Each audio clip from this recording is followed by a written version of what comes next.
Joining me now here in the studio, White House Press Secretary Sarah Sanders. Sarah, welcome back to Fox News Sunday. Great to be with you. So, what is the latest on the negotiations? Did they make any progress yesterday? Well, they made some progress yesterday. The fact that they're sitting down at the table is some progress in and of itself. But they've got a long way to go. I mean, Democrats set down the first thing that one of the individuals from the Democrat side said in the meeting was, "We're not here to make an agreement." So this was the beginning of a conversation that still has, I think, a lot left to be worked out. They're going to meet again later this afternoon, and hopefully they'll continue to make progress and continue to move the ball down the field. At the end of the day, though, Democrats have said over and over again that they support border security, that they support protecting American citizens. Now it's time to fulfill some of those statements that they've made, work with the president. Let's get this done. Let's open the government Well, of course, the question is the wall the best way to do it? I'm going to ask you about that in a minute.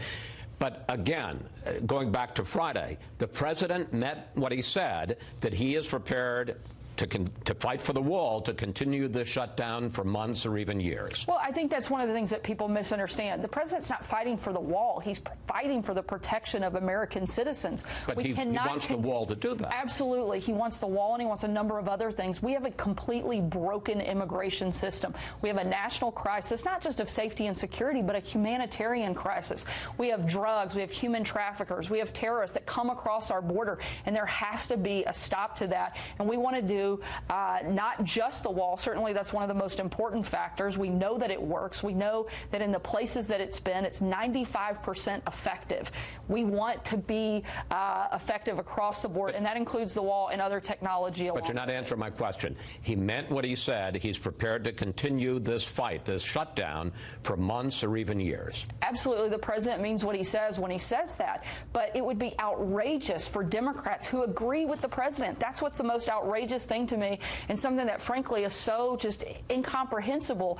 They agree with the president. They agree that we need border security. They just are unwilling to let this president win. And I think at some point they have to decide that they care more about Americans than fighting the president. And so far we haven't seen a willingness on their side to fully do that. But let's talk about caring about Americans, because House Democrats this week passed 6 bills that would fund 8 agencies unrelated to Homeland Security, unrelated to the wall, that would get them back going right now.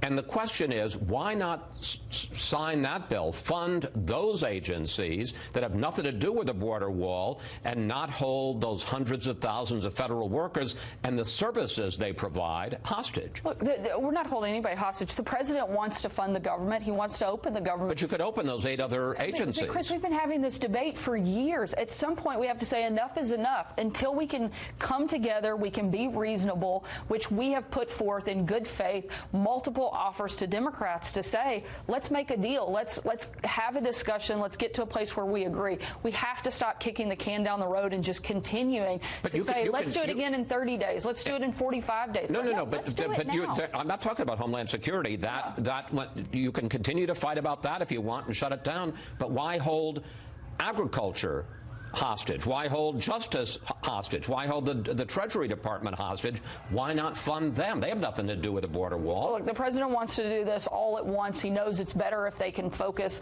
on getting all of these packages done at one time. Isn't the real reason because you want the leverage from all the agencies? It's not that. But you also have to look at the six bills. Those aren't the budget that we submitted either. There are a lot of discrepancies between what we submitted. Those have all been approved by Republicans in the Senate. I'm not saying we oppose those 6. I'm just saying to make it like this is an easy deal. We want to be able to negotiate, but at the same time, you can't just keep passing the buck. This is a major point of contention, and let's just sit down and work it out. Okay, but if this shutdown drags on, not months or years, but even into February, it's going to start to hurt real people. Take a look at this, Sarah.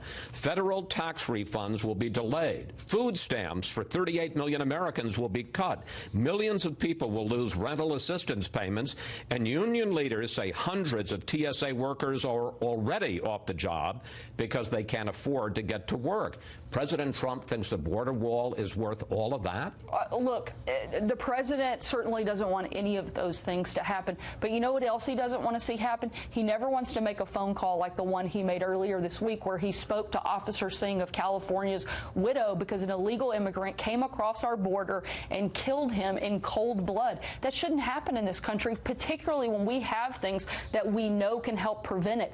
Every life, that's what sets America apart from every other country. We value life. It's what makes us unique. And the day that we stop doing that, even if it's 1, 10, or 100,000, that's when we stop being the greatest country on the face of this earth. Not only people like that, but we also have a massive influx of drugs that come across the southern border. 90% of the heroin that comes into this country comes across through the southern border, and 300 Americans are killed from that every single month. Let's have to look at it across the board. Let's talk about the wall, because there is no question that there has been a big spike in the number of family units coming across the border. The president talks about terrorists potentially coming across the border. And here is Secretary of Homeland Security Nielsen. Take a look.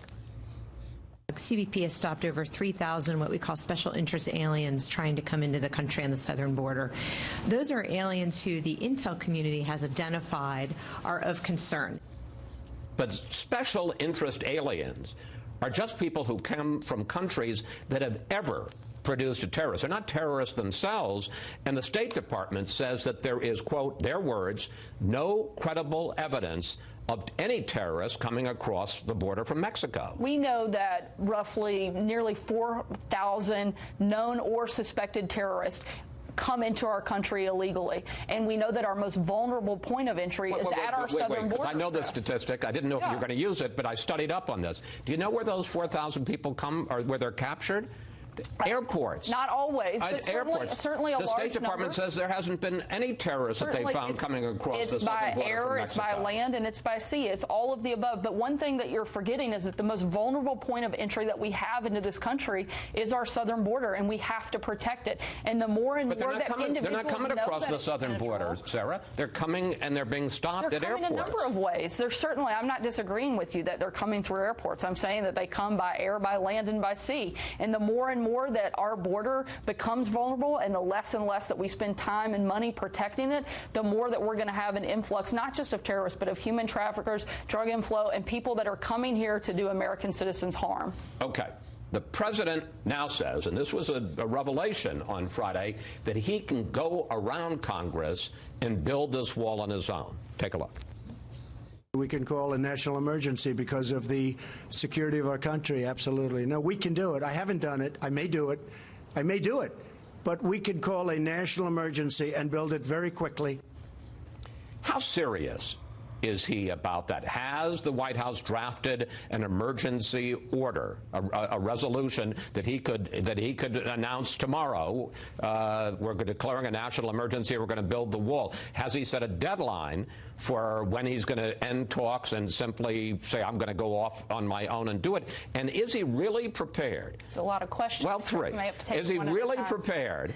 It's all the same question, which is how serious is he? Is he really prepared to go off on his own and use money that was authorized for military construction and build a wall instead? The president is prepared to do what it takes to protect our borders, to protect the people of this country. He knows that the #1 job he has as president and commander-in-chief is to protect its citizens. And if he doesn't take that seriously, whether it's at our southern border or whether it's from terrorists coming from whatever way they come or any other place that really people come to do harm to Americans, then he is not going to be the president that he knows himself to be. And does he really, just quickly, does he really think that he has the authority to build the wall with funds that were appropriated for the military construction without congressional approval? As we've said for the last several weeks, we're looking and exploring every option available that the president has.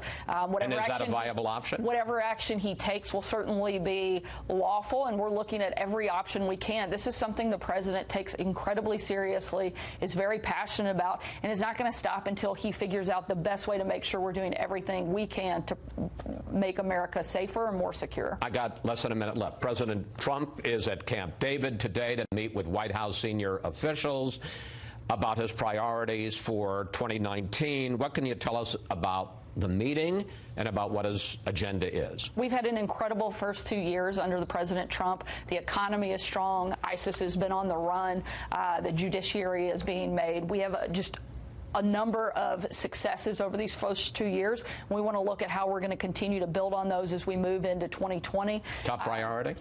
I think the president's got a lot. Immigration certainly has to be at the forefront. Right now, that's one of the biggest things that we have to get done is securing our border, but not just securing the border, but fixing the immigration system as a whole. It's completely broken. The president wants to make sure we look at all of the different things, loopholes that we can close to make that better. Infrastructure, fighting the opioid crisis. Those are going to be things that also not only are the president's big priorities, but things we think we might be able to get Democrats to actually work with us. The American people elected them to come here and do more than just fight the president, and we hope that they'll fulfill their constituents' hopes for them and do exactly that. Sarah, thank you. Thank you. Thanks for coming in today. Always good to talk with you. Always great to be here.